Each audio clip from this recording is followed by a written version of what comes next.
Hey up everyone, Magpie Gaming here. I hope you're all doing well. In today's video we're going to go through the latest technical patch for Escape from Tarkov. This is patch 0.13.0.4, which is a bit of a mouthful. But anyway, we're going to go through the changes that they've made. I'm going to list all of these because they're pretty important. And then I'm going to go through the fixes. I've cherry picked the ones that I think are the most notable ones. But as always, I will put in a link in the description down below and in a pinned post so that you can go and view the full patch notes, because there might be fixes in there that you're really waiting for, and they might have done them, you never know. So we're going to go through the changes first. They have updated NVIDIA DLSS to version 2.5.1 and AMD FSR to version 2.2. They've configured sound positioning settings on Reserve and Shoreline, and they've adjusted the sound positioning settings on Streets of Tarkov. They've increased the cloud size and spread speed of smoke grenades by 30%. They've added an in-game mail notification system for banned players based on player reports, and they've adjusted the user interface for placing an offer on the flea market, taking into account the disabling of barter offers, and they've drastically expanded the quest area for assessment part 1. So the fixes that I've cherry picked are these. They've fixed multiple visual issues with scopes when using the DLSS and FSR of older versions, such as blurriness and artifacts during movement, lack of clarity, etc. They've fixed the indoor fog glow on Interchange and Reserve and optimized various lighting system components. They've fixed some texture memory leaks that caused excessive RAM consumption when the game was running for extended periods of time, and they've fixed the ability to look through some walls on Reserve, Interchange, Factory, the labs and Shoreline. So those are the changes that they've made. That's all of them, and obviously some of the fixes that I've cherry picked. Quickly give my opinion on some of these. First of all, when I saw that they'd updated DLSS, I'm thinking, well, I don't use it because it doesn't really improve the overall look of the game for me. It can become very blurry using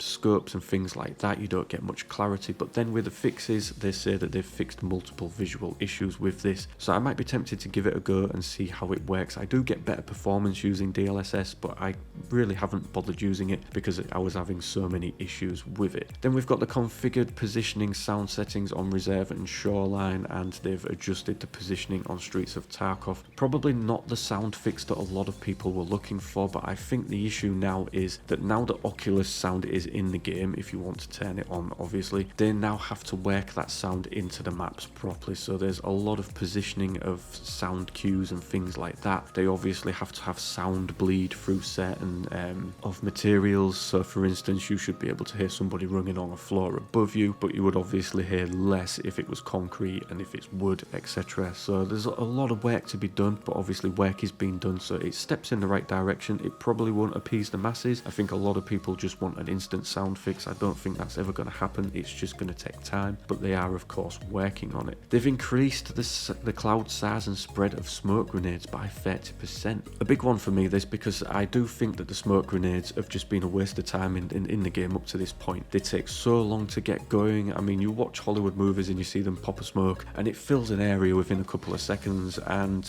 you know, this is the kind of thing that we want to see in the game. We want to be able to use smoke as proper cover, and I think maybe now I might be tempted to take a couple with me just to throw down some cover. You know, like CSGO for instance, you see how quick the smoke comes up on there. I think a lot of people wanted something like that. I don't think we're going to get that in Escape from Tarkov. I still think it's going to be a lot slower, but they might be a viable tactic to use them now for some cover. Now we've got the in-game notification system for when we put a report through for a player. So now if you report a player and your report ends up in them getting a ban, you will get a notification in game to say that your report was successful in banning that player. I would go one step further than this though and have some sort of timeline notifications, so they could say we've received it, your review is pending, and then you'd be told no, there wasn't cheating, or yes, there was cheating. You're only going to get a notification if it was banned. So I think a lot of the time we're going to put these player reports in and just never hear anything, but if they was banned, then you will hear something now. And obviously we've got the fixes to fog glow on Interchange and Reserve. Now what you're seeing in the background is me playing a quick sort of run through on Interchange just to have a look at what lighting looks like. Overall the lighting is a lot better, a hell of a lot better. I can see all the way down the concourse in the main shopping area. Obviously if you're looking from the position at the top of the escalators, you are going to see a bit of fog glow down at the other end. It's quite far away. You've also got some floodlights down there which are lighting that area up as well, but I wouldn't have any issues spotting somebody down there. You know, their silhouette would stand out very well. a lot better than I think it would have done previously. I can't compare to how the map was previously because I don't have any interchange recordings from what it looked like before, but a lot of people have put some comparisons out on Twitter, and the difference is, and I know it's a pun, but it's night and day. It looks a hell of a lot better. Still some issues though. As you can see, I'm walking up to areas in that video and lights are on, and then when you get close to them they go off. That is a little bit of an issue. I'm assuming that from a distance I'm still lit up under that light, although I'm under it and thinking, well, I'm not lit up, people will be, it'd be harder to see me. So yeah, there's still some work to be done on there, but that's just, you know, little bugs. I can sort of let that go for now. And they've fixed some of the memory leak issues. The memory leak issue has been huge on this game, especially for me since the patch 13 was applied at Christmas. I've had